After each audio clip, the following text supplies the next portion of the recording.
Alléluia. Nous allons passer à l'étape de la Sainte Seine, une étape assez importante dans la Bible. C'est la base, c'est le fondement même de l'évangile, de la parole de Dieu. Tout ce qui a été écrit depuis Genèse jusqu'à Apocalypse s'accomplit là, à la croix. Ce qui s'est passé à la croix. On va aller dans le livre de Romains, le chapitre 8, le verset 13. On va travailler avec 3 versets. Il y a quelque chose que le Seigneur m'a dit ce matin même pendant la prière, entre 3 heures du matin et 5 heures. Il m'a demandé de partager ça avec vous. On va le faire pendant la Sainte Seine parce que c'est de ça qu'il s'agit. Allons-y, Romains chapitre 8, à partir du verset 12 d'abord. Ainsi donc, frères, nous ne sommes point redevables à la chair pour vivre selon la chair.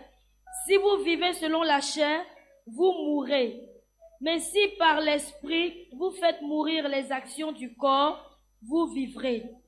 Car tous ceux qui sont conduits par l'Esprit de Dieu sont fils de Dieu. Et vous n'avez point reçu un esprit de servitude pour être encore dans la crainte, mais vous avez reçu un esprit d'adoption par lequel nous crions Abba, Père. Amen. Saint-Esprit, conduis-nous. Nous avons accueilli le corps et le sang du Christ avec joie parce que c'est là même notre liberté. C'est sur cet autel que tu brûles ton feu, Esprit de Dieu. Et cet autel est censé être bâti dans nos cœurs pour que ta présence, ta personne, ton feu se manifeste de telle sorte que nous gardions nos lampes allumées. Merci de nous conduire dans ce moment qui est très cher à l'évangile. Au nom du Seigneur Jésus-Christ. Prends tout le contrôle. Inspire jusque dans les moindres détails, jusque même aux ponctuations. Nous bénissons ta présence au milieu de nous. Au nom du Seigneur Jésus-Christ. Célébrons donc la présence du Saint-Esprit par de vives acclamations.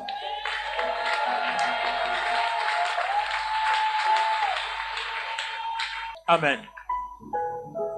Les amis, le passage nous enseigne ici 2 choses. Il y a donc une vie par la chair, c'est-à-dire à partir de notre corps, les envies, les passions et les plaisirs de notre corps. Et il y a une autre vie par l'esprit, c'est-à-dire tout ce que Dieu exige dans notre cœur.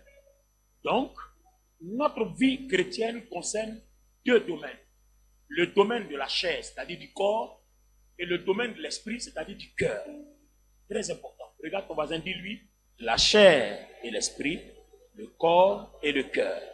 Alors, vous voyez que ce que l'ennemi a réussi à faire, c'est que les ténèbres nous ont fait croire que le péché flagrant du corps, c'est-à-dire de la chair, si nous arrivions à le dominer, nous sommes sauvés, nous avons le salut. Ça veut dire quoi?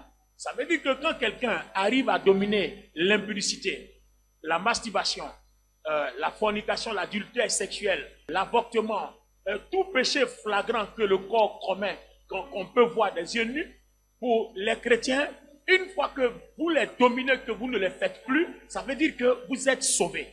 Mais ce n'est qu'une étape parce qu'en fait, il y a 2 étapes. Il y a la chair, c'est-à-dire le corps, et il y a l'esprit, c'est-à-dire le cœur. Donc une fois que tu as fini avec la chair, il reste maintenant quoi? Il reste le cœur, il reste l'esprit. Donc, si Dieu te fait la grâce que tu domines les péchés de la chair, il reste maintenant les péchés de l'esprit, c'est-à-dire le cœur. Donc n'oublions pas. Alors que le domaine du cœur, c'est le domaine le plus important. Pourquoi je dis plus important? Parce que si votre cœur est habité par le Saint-Esprit, vous n'aurez plus affaire au péché de la chair.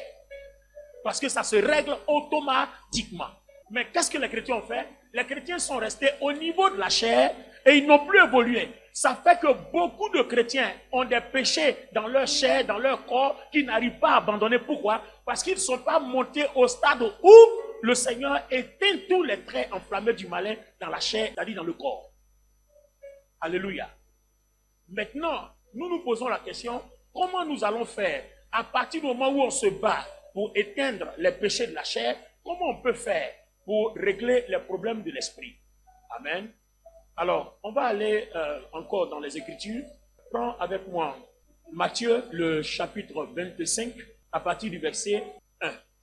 Alors, le royaume des cieux sera semblable à 10 vierges qui, ayant pris leur lampe, allèrent à la rencontre de l'époux. 5 d'entre elles étaient folles et 5 sages. Les folles, en prenant leur lampe, ne prirent point d'huile avec elles, mais les sages prirent avec leur lampe de l'huile dans les vases. Comme l'époux tardait, toutes s'assoupirent et s'endormirent. Au milieu de la nuit, on cria, « Voici l'époux, allez à sa rencontre. » Alors toutes ces vierges se réveillèrent et préparèrent leurs lampes. Les folles dirent aux sages, « Donnez-nous de votre huile, car nos lampes s'éteignent. » Les sages répondirent, « Non, il n'y en aurait pas assez pour nous et pour vous. Allez plutôt chez ceux qui en vendent et achetez-en pour vous. » Pendant qu'elles allaient en acheter, l'époux arriva. Celles qui étaient prêtes entrèrent avec lui dans la salle des noces et la porte fut fermée. Plus tard, les autres vierges vinrent et dirent, « Seigneur, Seigneur, ouvre-nous. » Mais il répondit, « Je vous le dis en vérité, je ne vous connais pas. Veillez donc, puisque vous ne savez ni le jour ni l'heure. » Alors, les amis, regardez une chose. Le verset ici est clair. Nous sommes partis d'une analyse. Le péché de la chair et le péché de l'esprit. C'est-à-dire la vie par la chair et la vie par l'esprit. Donc, la vie par la chair concerne le corps et la vie par l'esprit concerne le cœur. Donc, vous avez les péchés dans le cœur et les péchés dans la chair. Si on a résolu les péchés dans la chair, on se demande comment on fait pour résoudre les péchés dans le cœur. Et là, on vient de voir dans Matthieu 25 qu'il faut garder sa lampe allumée. En fait, il ne s'agit pas d'une lampe, en fait, une torche ou bien une lumière qu'on allume avec l'interrupteur de la CIE ou bien de la compagnie de l'électricité. Non, il s'agit du feu, la lumière du Saint-Esprit qui brûle sur l'autel de la croix dans ton cœur. Donc, le jour où la trompette sonne, le jour de l'enlèvement ou bien le jour de ta mort, si ce feu-là, qu'on appelle lampe, qui est une lampe à tes pieds, la parole de Dieu est une lampe à les pieds, or la parole c'est l'Esprit Saint. Donc, si ce feu-là n'est pas brûlé, on ne voit pas ça en toi, tu meurs, tu vas en enfer. Si la trompette sonne aussi que tu es vivant, tu n'es pas sauvé, tu vas en enfer. Donc, c'est les personnes qui ont ce feu.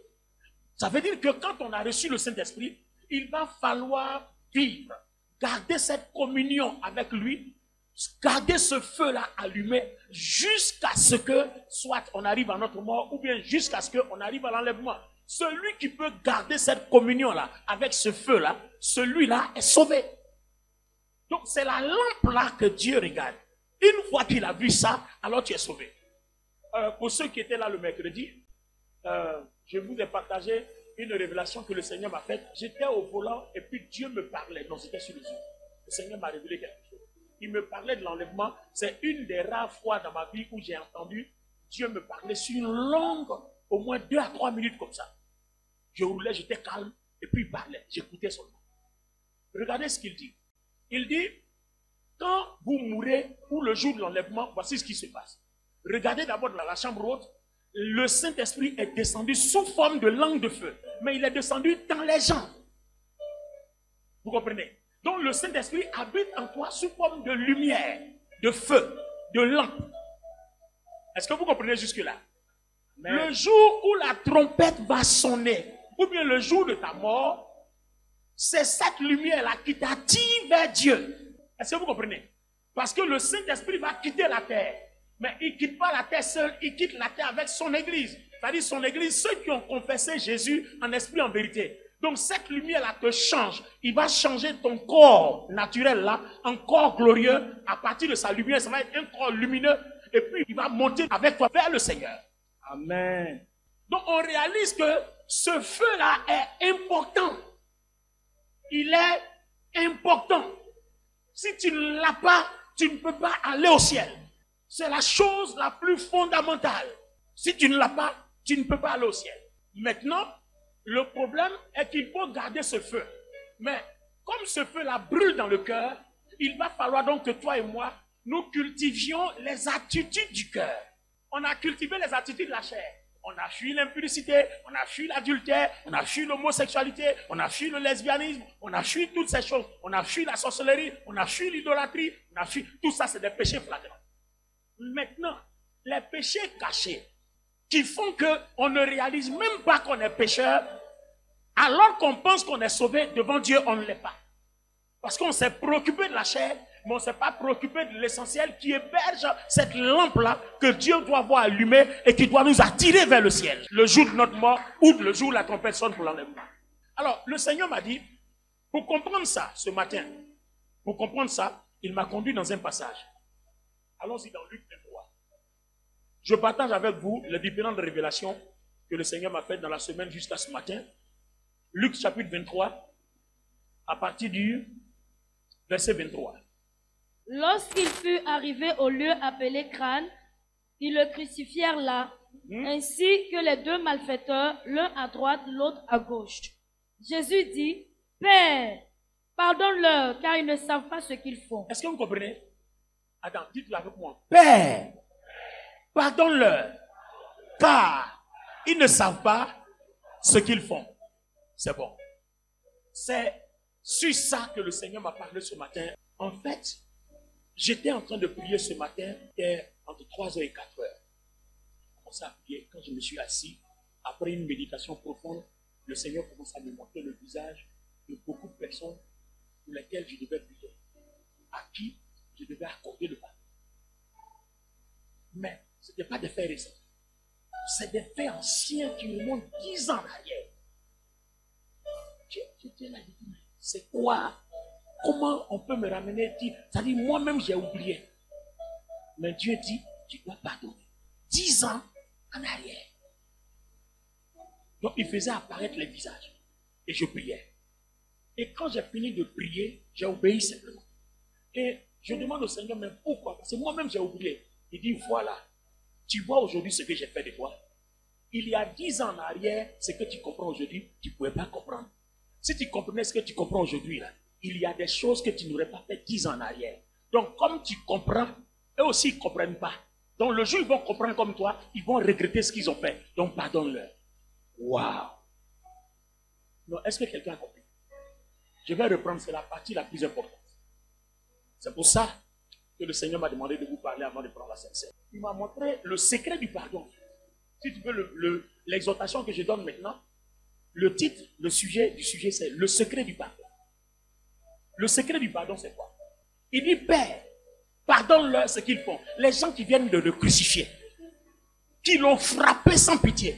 Puis il dit, pardonne-leur, ils ne savent pas ce qu'ils font. Autrement dit, s'ils avaient les yeux ouverts, qu'ils savaient ce que c'était, ils ne l'auraient pas fait. Je prends un exemple palpable. J'ai demandé au Saint-Esprit, donne-moi un exemple dans la vie courante pour que tout le monde comprenne. Parce que celui qui n'est pas mon niveau spirituel ne peut pas comprendre simplement ce que je dis. Regardez par exemple, certaines personnes d'entre vous, aujourd'hui, il y a certains comportements que vous regrettez, que vous avez eu par le passé. Et puis vous, souvent même vous dites, si c'était à refaire, je ne le referai plus. Mais pourquoi tu dis si c'était à refaire, je ne le referai plus? Parce qu'aujourd'hui, tu as compris. Mais il y a 10 ans en arrière, si c'était à refaire, tu le referais. Parce que tes yeux ne sont pas ouverts, tes oreilles non plus, ton cœur non plus. Est-ce que vous comprenez? Donc, quand tu dis à l'enfant, ne fais pas ça, il ne comprend pas. Alors que toi, tu l'as fait. Ça a été mal fait. Et maintenant que tes yeux sont ouverts, tu ne le fais plus. Donc, tu dis à quelqu'un, ne fais pas.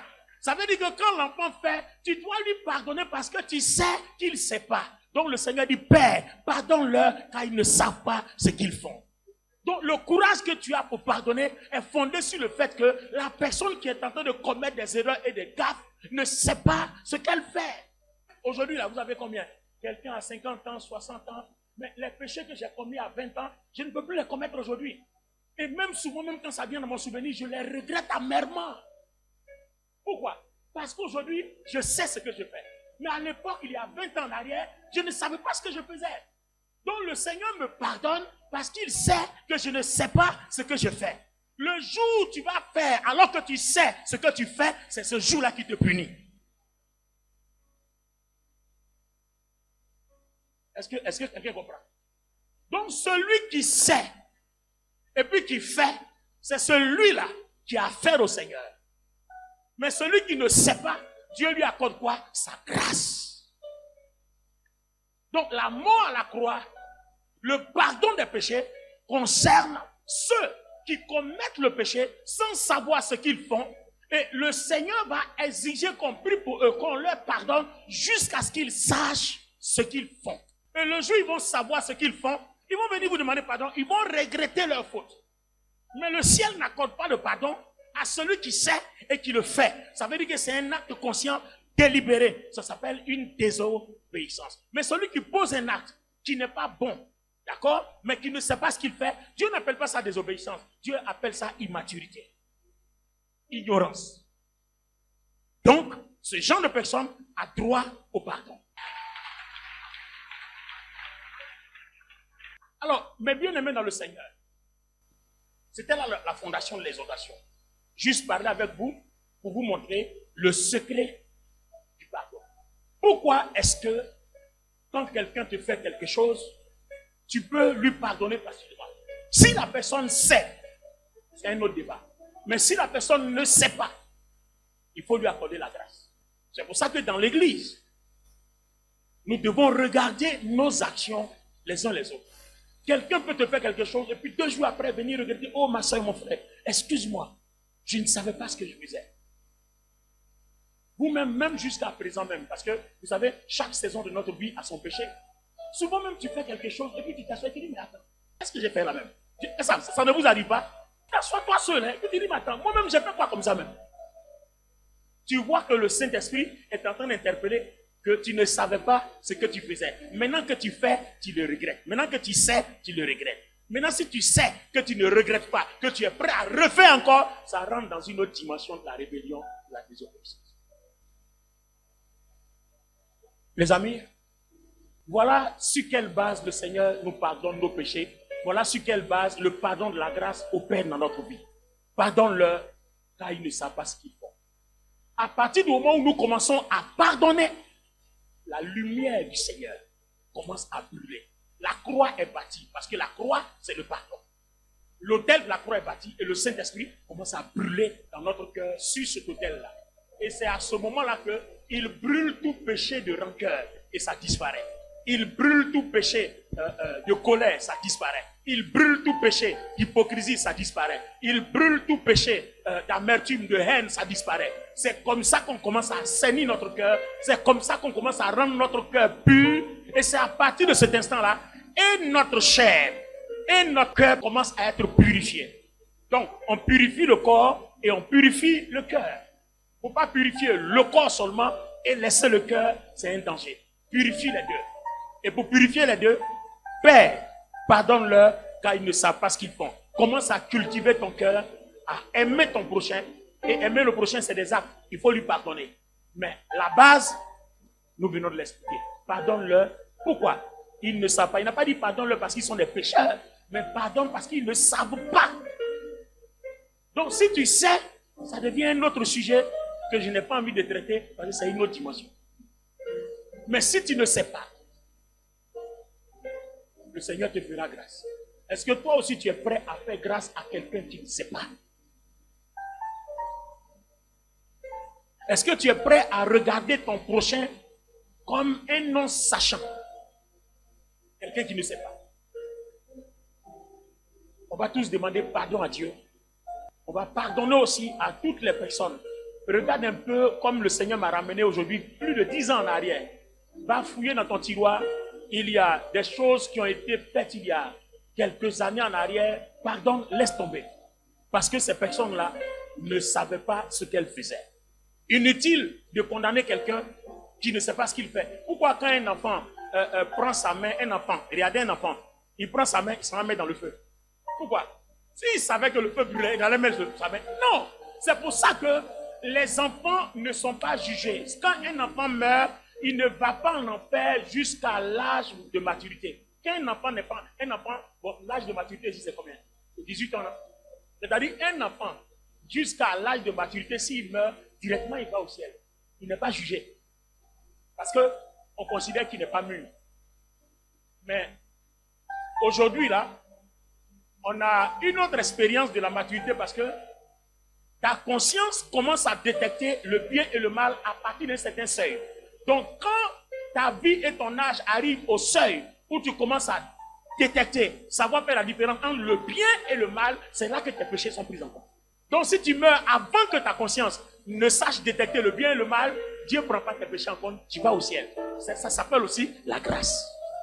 Alors, je suis en train de vous dire que quand le Seigneur marche avec nous, il regarde dans notre conscience. Qu'est-ce que nous faisons consciemment et qu'est-ce que nous faisons non consciemment? Retenez ça aujourd'hui. Alors, quand tu es en face de ton frère ou de ta soeur qui t'a fait le mal, pose-toi la question. Est-ce que son acte est conscient ou son acte est inconscient? Maintenant, si toi, tel que tu es, tu prends tout au premier degré, tout même ce qu'on peut laisser passer, tout est conscient chez toi, tu frappes seulement. Ça devient un problème.